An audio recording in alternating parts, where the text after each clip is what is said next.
Okay, now I want to go to the one that's called unusual experiences. And below that is Gary's revelation. I'm going to take each of them separately. I'm going to describe something to you that comes to you, for most of you, outside your normal sensory perception. And let me give you an example. How many of you have had the experience where you're thinking of someone and the phone rings and there they are? How many have done that? Just hold your hands up, would you? Just look around you. Look at how many have done that, okay? Now, I don't know if you sat down when that happened and thought, man, that's really something. Something happened outside of my senses, you know, something way out there, my goodness. Or you just took it in stride and said, oh, well, yeah, coincidence, you know, something like that. But think about that is that really coincidence?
But I'm proposing them to you as evidence that there's something outside of our senses, and something very important outside of our senses. Now, I want to speak with what I call Gary's revelation, and I want to tell you a story. I was actually in, for a brief period of time, the presence of God, and this happened in 1988. And I want to develop this story for you. By the way, before I even develop the story, how many of you here have had the experience of being in the presence of God? Oh, look around. Would you raise your hands a little higher so I can see them? That's about 15% of the people here. If I was just to take a cross-section of the country someplace and just have random people in here, I'd expect, oh, 1 or 2 hands or something like that. But what do we have, 30, 40 hands, something like that? So this is a more highly evolved group, if you will. We're in the healing professions here, and so these things become a little more commonplace to us. But I want to discuss my revelation. The year was 1988. I was lying down in bed. I'd just woken up, and I was going over my own list of things to do, and it was ominous. It went on and on and on. And I was kicking myself for all the promises I'd made and the things I had to do. You know, I was unhappy with me. I was unhappy with the world, and in huge frustration. I said to myself, and meant it, "Who needs this?" Now, I'm in polite company. Those weren't quite the words I used. But anyway, who needs this? It wasn't just an academic thing. I really meant it, and at that moment, I let go of the world. I let go of this experience. I let go of this illusion. And what happened was instantly everything in this experience that I experienced was gone, poof, vanished. And in its place was the ultimate sense of unending love, so intense that I don't know how to explain it to you. That's all that was there. In that state, there was impossible to have things like death and disease and poverty and trauma and war and all this kind of stuff. It was impossible in that state. It was an awe-inspiring thing. And I remember being there, saying to myself, you know, this is what's real. at that moment, by comparing it to the experience that we're having here running around in bodies, this experience here appeared to be like an illusion. It was something like this. It was something like in this experience, I'm running around inside of a bubble. And inside the bubble are all my beliefs and experiences here and so on that tell me what this world is all about, the world of separation and all of that. But outside this bubble is this massive amount of intense love, and that's all there is. There is only love. And it's trying to get through, but my bubble's pretty thick, you know, so is yours. And what happens was it was like somebody took a pin and popped the bubble, and all that stuff went poof, and whoosh. I was in that state.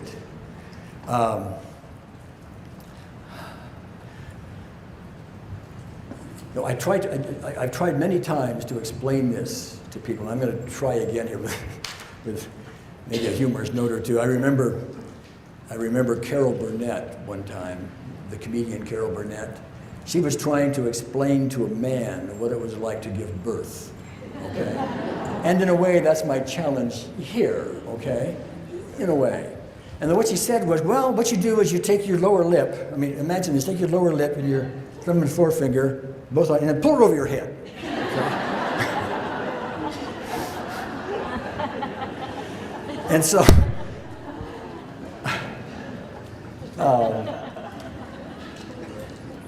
even that, I'm not sure the man gets it. However, there's some hope there about the man having some idea, because the man has some reference points. He knows what pain is, for example. Maybe not just that pain, but he knows what pain is, so he has some idea. He can put together some idea what that might be like. He could even imagine himself giving birth through his own genitalia. I didn't say that, did I?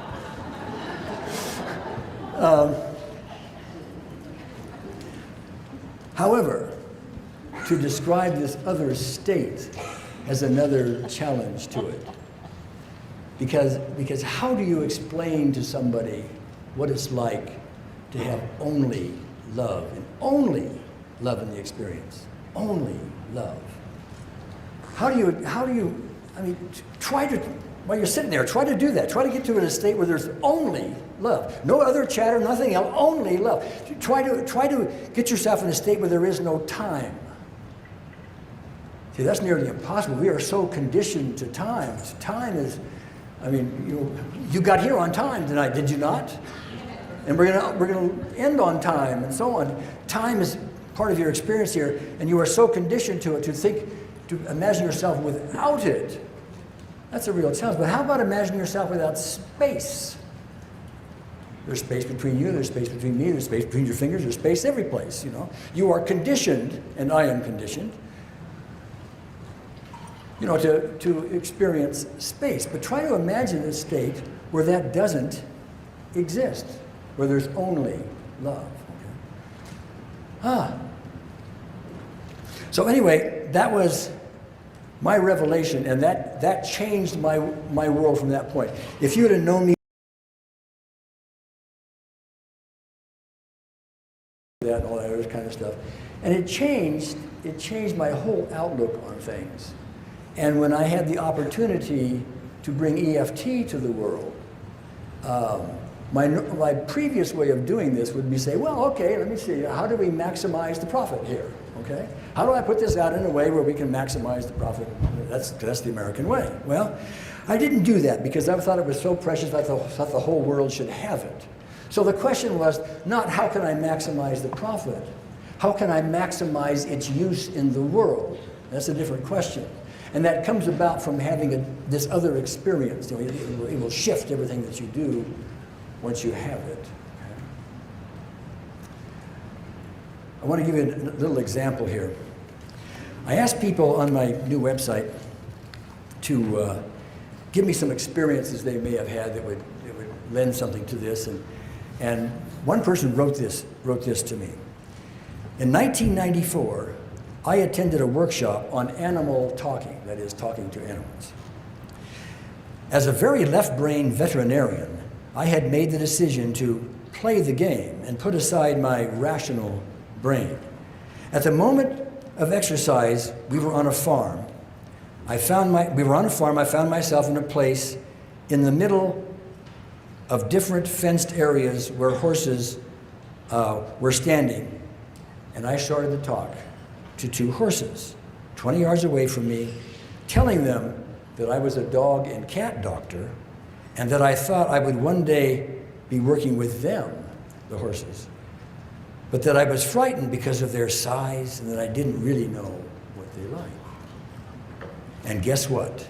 In 1 second, not only those two, but all the others, probably 7 or 8, started to walk towards me at the same time. They were all there around me. I started to cry and realized I didn't know anything about this world. So I thought that was poignant. I wanted to share that with you. All right, now what I want to do is get to quantum physics. Let me see what my PowerPoint looks like here. There we go. Okay.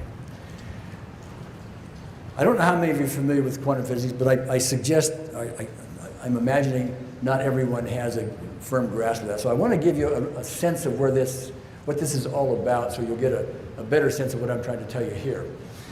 Quantum physics is the study of things that are very, very small, very tiny. And to give you a sense of that, imagine yourself trying to build an automobile the size of a grain of rice. What would you make the wheels out of? Okay. And how would you put the wheels on this tiny little car? And what would you use for bolts? And how would you make the little threads in the bolts? And how would you do that? Okay. You couldn't do that. This is the answer for you, okay? You couldn't do that given the existing tools and rules that we have. You have to throw out all the rules when you get down to something that small, because you just can't make a car like that, given the current rules. Got to throw them out. Well, quantum physics studies not just little bitty cars, I mean, they go way beyond that. They study atoms, and there are trillions of atoms, just in one little grain of rice. So they get down to the atoms, and those are the really, really, really, really, really small things. And they find there that all the rules change. The rules that we think are important and valid, etc., in this experience change totally there. And what's important about that is that you and I are made up of these atoms. We're made up of them. Okay. And so if at that level the rules all change, we need to pay attention to that. And I don't know how many of you remember a few years ago there was a DVD put out called What the Bleep? Okay. Oh, look at that. Most of you have seen that DVD, I guess. Okay. And there was a group of very bright scientists of the time that were trying to say to us in lay terms what quantum physics is about. And so I studied that video, and I pulled parts out of that so we can see them. And if you'll see all these pictures, those of you who've seen this DVD, you'll recognize the pictures. There's Candace Pert in the lower left, and Amit Goswami, who's also a speaker here, who's a second from the top on the left, and so on it goes, Lynn McTaggart, Fred Allen Wolfe, and off goes the list. And so they made a lot of findings, and they reported them in this DVD. And what I want to do is summarize them here. And then I want to read some things, but what I want to do here is emphasize that you're listening here to the most brilliant scientific minds of our time. Okay? This is what they say. Duh, our senses deceive us. Okay? We are not separate, we are one. Sound familiar? We create our own reality. There is no out there. It's basically an illusion. We live in an illusion. There is no time nor space. Now, there's more findings than just those, but those are central. And what I want to do here is I want to read some of the quotes right from that DVD that are right on point here. I'm just going to read a few of them. And as I read them to you, if you would kindly see in them what we've been talking about so far, about our senses deceive us and we are one and we're not separate and so on. So let me begin with a few of them here. At the most fundamental level of our being, we are all one, and that oneness is love. It is God. We are not separate from each other or from anything else in the universe. Our senses tell us otherwise, of course, but that is an illusion. Sound familiar? Okay. So you may not think I'm smart enough to say these things, but these guys are. All of our worldly problems can be reduced to the mistake that we think we are separate. The world as we see it is a projection of our own beliefs in separateness. We are conditioned to believe this because our limited senses deceive us. There is nothing outside of ourselves, and everything our eyes see is an illusion. We have projected our own beliefs onto the world screen and are acting according to our own erroneous projections. There is no out there, out there. There's more. I've done pages and pages of them here, but I make the point. Okay. Quantum physics has pointed to God. They have found God. You ask any quantum physicist and they'll tell you that. They've pointed to it. Now, the interesting thing is I have yet to meet one that has actually experienced this. They point to it, but they haven't experienced. I happen to have experienced it, but I'm not really a quantum physicist. I know enough about it to sit here and tell you a few things, but I'm certainly not on their level. But I've experienced it. And they will point to it. I would love to find someday a quantum physicist who's actually had my experience and the experience that some of you have had being in the presence of God for those momentary times. But what does tell us how? It's like going back to what I was saying earlier, and that is if this really is an illusion, what can we do about it? If our senses deceive us, what can we do about it? Because all we really have is what our senses show us, plus what science is giving us. But how do we get there? How do we get to a point, if we are so conditioned in time and space and all of that, and separateness, how do we get to a point where we see love instead? How do we do that? And what comes along now, and it's interesting, right at the same time in history comes along this, what I consider to be this astonishing document called, lower left-hand corner, A Course in Miracles.